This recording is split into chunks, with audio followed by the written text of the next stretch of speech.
વડોદરા શહેરના Karelibaug VIP road વિસ્તારમાં આવેલી પેટ ડોગની દુકાનમાં ચોરીની ઘટના બની હતી. દુકાનના સંચાલક અંકુરભાઈ મહેતાએ જણાવ્યા મુજબ 3 મહિનાથી દુકાનમાં કામ કરતો અને મૂળ મુંબઈનો રહેવાસી રોહિત સાલ્વી રાત્રે દુકાનમાંથી રોકડ તેમજ મોબાઈલ ચોરી કરી ફરાર થયો હતો. અંકુરભાઈએ જણાવ્યું કે રોહિત સાલ્વી અગાઉ પણ દુકાનમાં કામ કરી ગયો હતો. 3 મહિના પહેલાં તે ફરી આવ્યો અને કામ માંગ્યું હતું, તેથી તેને ફરી રાખવામાં આવ્યો હતો. ગઈકાલે તેને પૈસાની જરૂરિયાત જણાવી હતી, જેથી તેને માતાને જીપે દ્વારા 3000 રૂપિયા ટ્રાન્સફર કરવામાં આવ્યા હતા. પરંતુ તે બાદ રાત્રે 2:28 રોહિત સાલ્વી દુકાનમાં પ્રવેશ્યો અને કુલ 49,700 રોકડ તથા દુકાનમાં રાખેલા 2 મોબાઈલની ચોરી કરીને ફરાર થઈ ગયો હતો. સવારના સમયે અંકુરભાઈના મોબાઈલ પર સીસીટીવી સંદર્ભિત એલર્ટ આવતા તપાસ કરવામાં આવી હતી, જેમાં ચોરીની વાત સામે આવી હતી. સીસીટીવી ફૂટેજમાં દુકાનમાં કામ કરતો રોહિત સાલ્વી જ ચોરી કરતો હોવાનું સ્પષ્ટ દેખાઈ રહ્યું છે. ચોરીની ઘટના અંગે હણી પોલીસ મથકમાં જાણ કરવામાં આવી છે અને પોલીસે કાયદેસરની કાર્યવાહી હાથ ધરી છે. સમગ્ર મામલે સંચાલક અંકુરભાઈ મહેતાએ વિસ્તૃત માહિતી આપી. મારો એરિયા જે લાગે છે કારેલીબાગ વીરનગર સોસાયટીમાં બરોડા સેન્ડવિચની બાજુમાં આપણી દુકાન આવેલ છે. રાતના 2:30 વાગે અમારા ત્યાં એક છોકરો કામ કરતો હતો 3 મહિનાથી. રાતના 2:30 વાગે ગલ્લામાંથી આવ્યો, પૈસા કેશ રોકડા ચોરી કર્યા 49,700 રૂપિયા, એટલે ટૂંકમાં 50,000 ગણો તો ઠીક.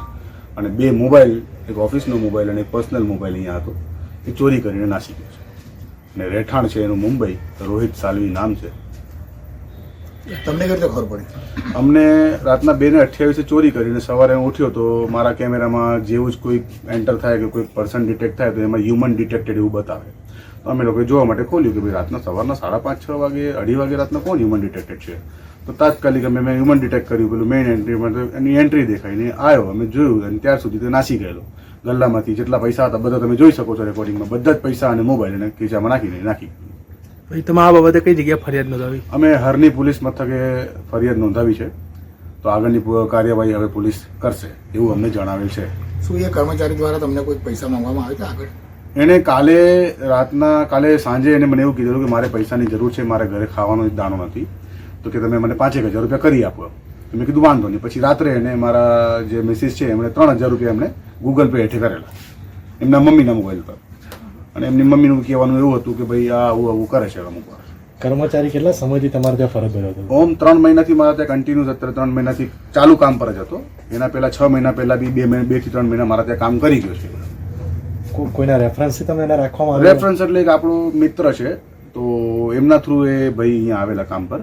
તો એ તે સમય પર સારું હતું, એટલે પછી બીજી વાર બી આવ્યું કે મારે કામની જરૂર છે, કે વચ્ચે હું મુંબઈ પાછો જતો રહેલો, મારી મમ્મીની તબિયત બરોબર નથી, એટલે પછી આપણે પાછો કામ પર રાખ્યો. 3 મહિના સુધી એને કામ પર રાખ્યું. તો 3 મહિનામાં એને પછી કાલે આ બનાવ બનાવ્યો. હમણાં ભાગી છૂટ્યો છે કે પોલીસે પકડી લીધો છે? ના, ભાગી છૂટ્યો છે. હજુ તો એ મતલબ હાથમાં નથી આવ્યો. આપણે એટલે તો અરજી કરી છે. તમારા દ્વારા કોઈને કોન્ટેક્ટ કરવામાં આવ્યો? એનો ફોન જે અમારા ઓફિશિયલ 2 નંબર છે એના જે પાસે છે અત્યારે, બંને નંબર પર કોલ કરીએ છીએ. એક નંબર ચાલુ બતાવે છે, અમુક વાર ચાલુ થાય છે અને અમુક વાર બંધ થાય છે. જો કે પોલીસ મથકે આપણે IMEI નંબર ને બધું જ મેન્શન કરી દીધેલું છે અરજીમાં, એટલે પોલીસ એમનું કામ એમના રીતે પછી હવે આગળ કરશે. શું નામ આપનું? અંકુરભાઈ મહેતા.